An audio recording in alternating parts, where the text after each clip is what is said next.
and very soon the outcomes will be published.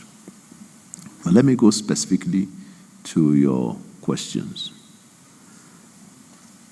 Eastern DRC, Sudan, and I would say the international stage.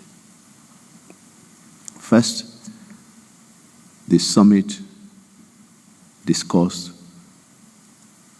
concrete steps and measures to bring the conflict in Eastern DRC to an end. The African Union mediator, in the person of the President of the Togolese Republic, His Excellency Faure Gnassingbé, presented a full report to the Assembly on steps taken since his appointment by the Assembly in April 2025. Secondly, on the sidelines of the summit, we engaged with all actors on the conflict, particularly the panel of facilitators comprising 5 former presidents. And these facilitators, along with the mediator, and in engagement with the Doha and Washington, D.C. processes, have re-emphasized 1, permanent ceasefire. We have 8 agreements that have been signed under both the Washington, D.C. and Doha processes. And we appreciate the efforts of our partners in bringing to an end this protracted conflict. So the efforts that our mediator and facilitators are making in collaboration with the East African Community and the Southern African Development Community, SADC, is towards immediate ceasefire. We've called on AFC M23 and all the belligerents to end the conflict because it is causing untold hardship amongst the people of Eastern DRC. Second is that the mediator, as well as the facilitators, are promoting the convening of an all-inclusive inter-Congolese dialogue. All stakeholders must engage in meaningful dialogue to end the suffering of the people of Eastern DRC. So Eastern DRC remains a topmost priority for the African Union, and I want to assure you that our goal is to continue to work with the international community based on a principle of first silencing the guns immediately and permanently in Eastern DRC, and at the same time ensuring that we promote lasting peace based on an African Union-led mediation architecture under the auspices of His Excellency President Faure Gnassingbé of the Togolese Republic. Secondly, Sudan provides another opportunity for the African Union to re-energize the implementation of its roadmap. The roadmap for the resolution of the conflict in Sudan is very, very clear. And let me repeat that for your sake. Permanent ceasefire, humanitarian access, global coordination of initiatives, ensuring that the spillover to the regional neighbors will not affect the stability of the neighbors of Sudan, and most importantly, inclusive political dialogue amongst the civilian actors.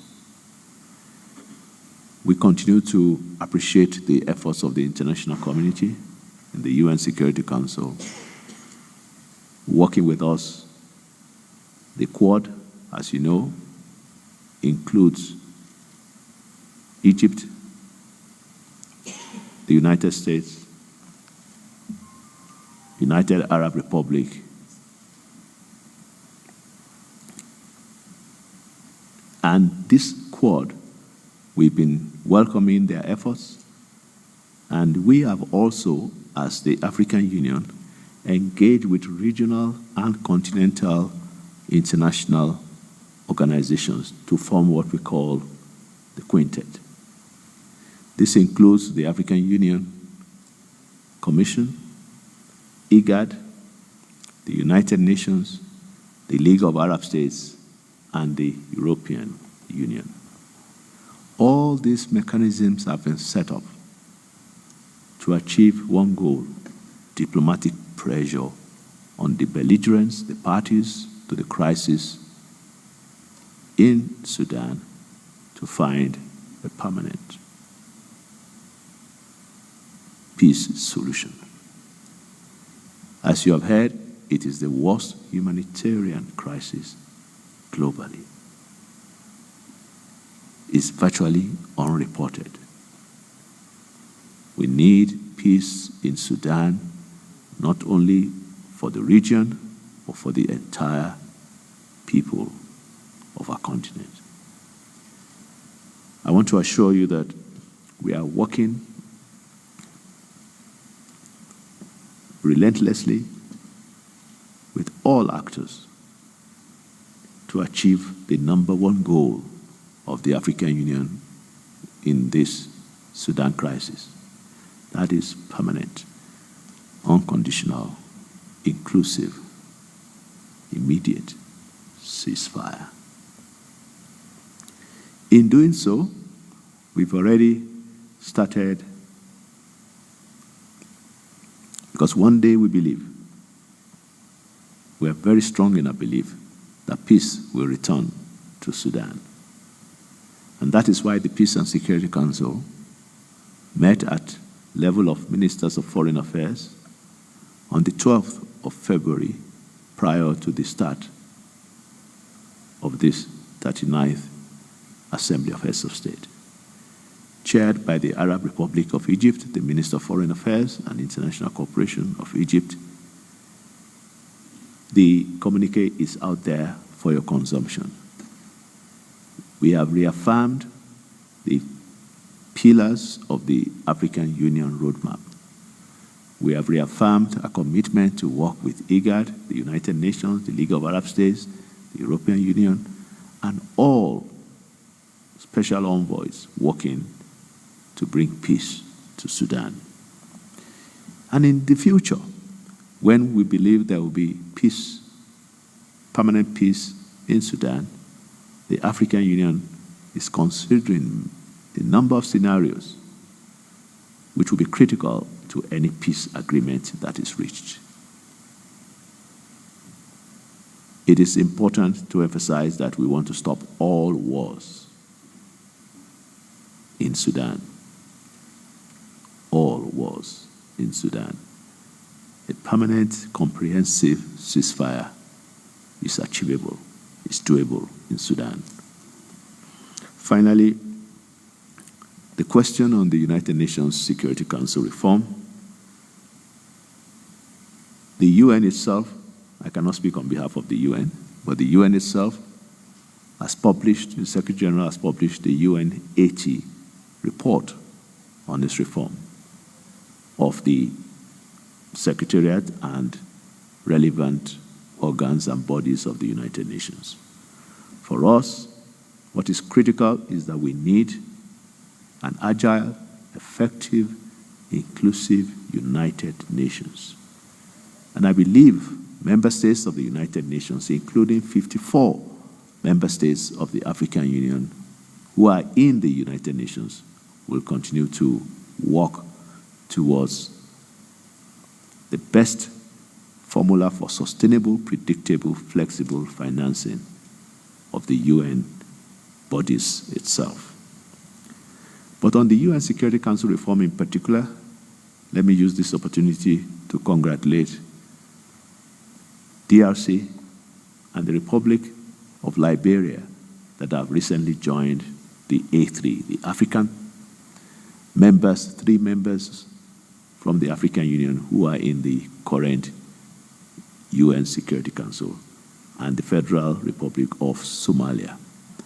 We also engage on the sidelines of this summit to continue to promote the African perspective through our APSA, the African Peace and Security Architecture, to promote global preservation and maintenance of peace and security globally.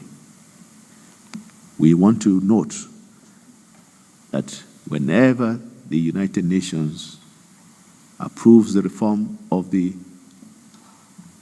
Security Council, the El-Zawini Consensus, the Self-Declaration are critical components that the Committee of 10, chaired by and coordinated by the President of the Republic of Sierra Leone, continue to champion a legitimate, more legitimate, inclusive, fully participatory United Nations Security Council. The UN Security Council, in our view, must reflect the world of today. The global South, Africa, needs to be in the category of veto-carrying members of the United Nations. Our position is very clear in the El-Zawini Consensus, as I stated, and I want to assure you that Africa's voice must be heard clearly. Our principles must also be fully understood by the rest of the international community. We want a council that is pro-Africa, that understands the needs and the peace and security principles and norms that we cherish in the council. Let me end by also thanking you for this opportunity, but to restate that the Assembly reaffirmed the principles, the norms that guide the African Union. Peaceful resolution of all conflicts. We know for sure that today's world, the threats that we face are pervasive and persistent in the African Union. From counterterrorism, from terrorism to countering terrorism, we need to do more. And that is what we are committed to do in ensuring that we have a continent that is at peace with itself and, of course, at peace with the rest of the world. Our leaders also reaffirmed the principles behind the zero tolerance for unconstitutional changes of government. They condemned in stronger terms the recent coups, attempts or successful coup d'etat in 2 member states, but also reaffirmed the need for the African Union to support the political transition of the countries that have gone military. The Assembly remains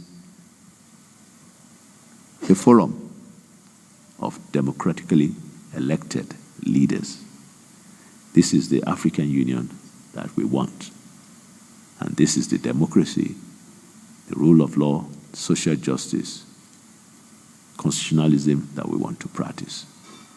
So 6 member states still remain suspended, regrettably, but we are looking forward to the time when they will return to the family of the African Union. I thank you so much for this opportunity. Thank you, Commissioner. Just to reiterate the Commissioner's key messages on the AU's indefatigable work around counterterrorism, zero tolerance for unconstitutional changes of government, and with regard to the situation in the Eastern DRC, it remains a topmost priority. And in efforts to silence the guns, President Faure Gnassingbé of Togo is championing these efforts. And Sudan, the AU and its partners remain committed to promoting a permanent, unconditional, inclusive, immediate ceasefire, because this is achievable. And on the UN reforms, the need to to have an inclusive council, which also grants Africa legitimately the veto powers because of its 54 member states in the council, and the efforts being championed by Sierra Leone. Thank you, Excellency. We go to the second round of questions, which might be the final, given the Commissioner's hectic schedule. Thank you. Yes, Madam.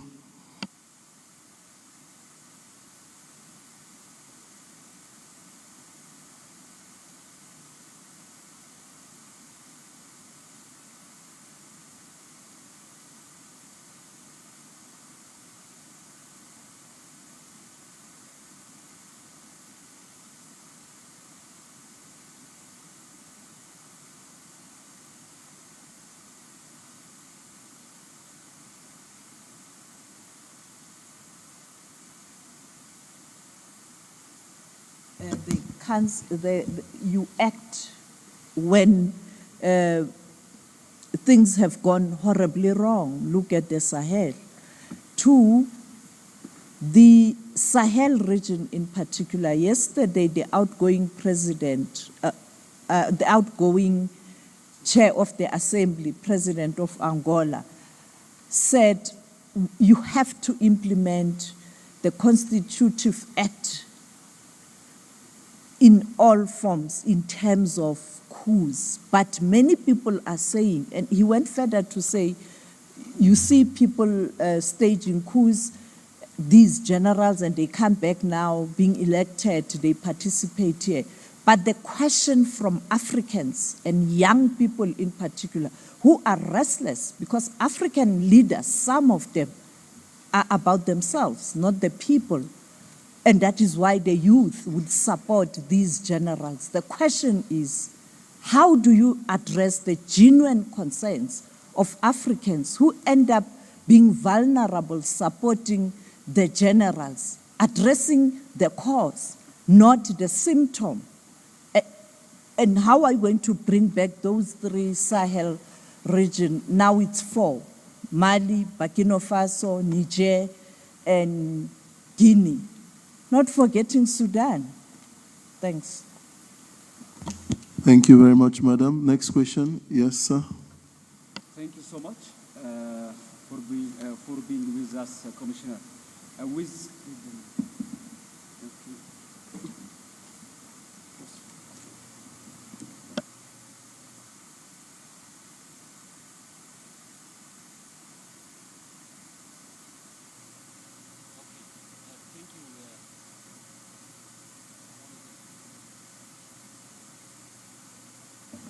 While our colleague does that, may we implore that all colleagues should switch off their phones or put them on silent? We've had some phones ring on occasion. Yeah. Thank you. For giving me the chance. With multilateralism threatened globally. Sorry, sir. Your name, your media, and then your question. Thank you. I am Alaza from Sputnik Africa.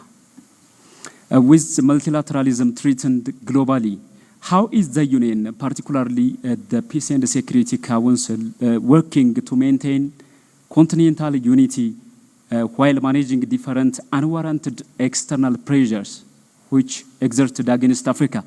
And how does the AU interpret global developments, including tensions surrounding Venezuela, Greenland, and others, from an African perspective? Thank you. Thank you, sir.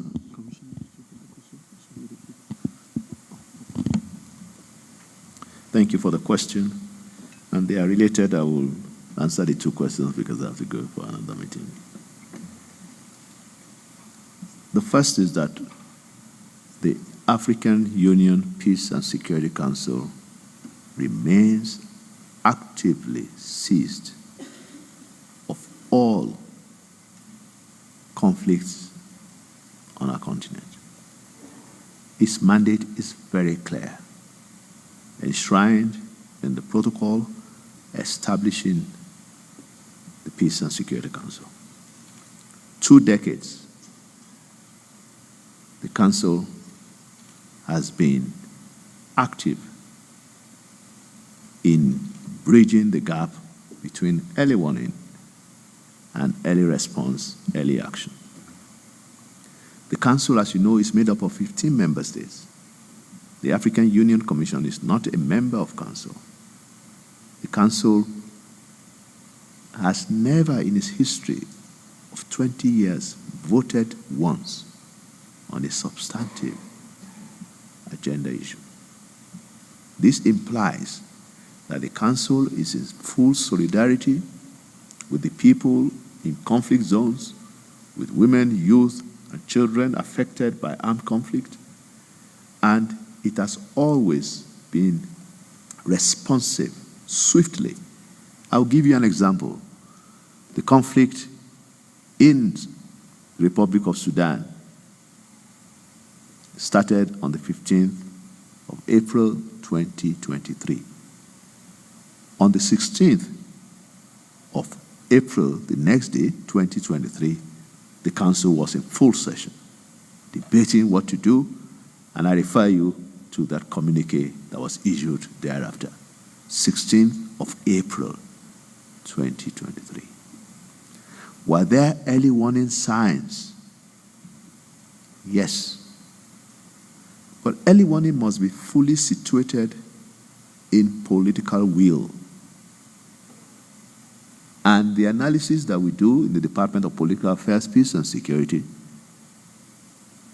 is constant, is daily, regularly, because we have some of the best analysts you can find on our continent. However, the issues of early response must be squarely placed within the ability of the potential mediator and the response of the state in question. But the Peace and Security Council, in the past 5 years, have redoubled their efforts and have proposed a number of formula to find the requisite solution to the gaps that exist. Now, the Council meets in various levels of sessions to address early warning issues with concerned member states. But challenges remain, I agree. But the Council is in no way shying away from its responsibility. It's active, it's agile, it's also very mobile. They undertake field missions to all the countries virtually that have instability issues, including in 2024, October, to Port Sudan in Sudan. The Council is a council that is responsive, and I want to assure you that more member states are clamoring in the African Union to join the Council. The reform championed by His Excellency President William Ruto of the Republic of Kenya has even re-energized the Council. And this is what we are committed to, a Council that is decisive, that is bold, that is courageous, and this is what it has been doing for the past 2 decades. It has found solutions in many other conflicts, particularly as they are the hub for the silencing the guns by 2030 agenda. So I want to reassure you that the Peace and Security Council is working to ensure that its mandate is delivered and its performance is also felt on the ground across the continent. Whether it's post-conflict reconstruction and development, or the Amnesty Month to ensure that the proliferation of small arms and light weapons will be dealt with, or indeed a transformative mediation and dialogue architecture within the African Union system to bring wars to an end. We have to start focusing on the nexus between peace, security, and development. And this approach is what the Council has endorsed, and we hope in the next various cohorts of the Council, we will continue to see the threats that face stability on our continent are fully addressed. I want to assure you that we remain very concerned about the state of multilateralism globally. And the African Union, as you know, is an aspiring intergovernmental body with Agenda 2063 as the core of its strategic vision, the Africa we want, which we translate to the peace we want in Africa. Aspiration 7 speaks about a strong, united, resilient, and influential Africa, global player that Africa desires.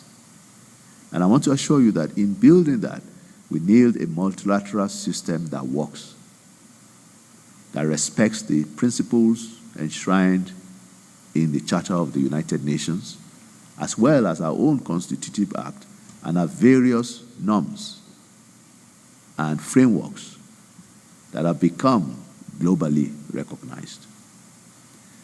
Yes, we live in a world that is in flux, but we want to be assured that the reset that we need for multilateralism will be championed by the African Union, advocated through our member states, the African Union Commission, the chairperson of the Commission, the newly elected chairperson of the Union, the President of Burundi, to reinforce that Africa is a force for good, for stability, and for the future of peace and stability on our continent. Indeed, we are proud to belong to the G20 as the African Union. And this shows that Africa can also share its lessons, share its identity, its interest with the rest of the world to address threats to global stability, including climate change, counterterrorism.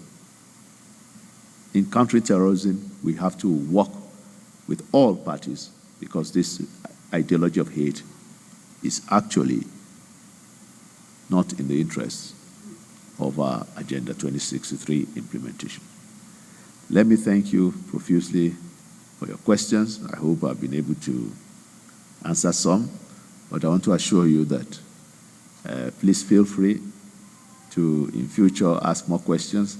But for now, I have to go. Thank you.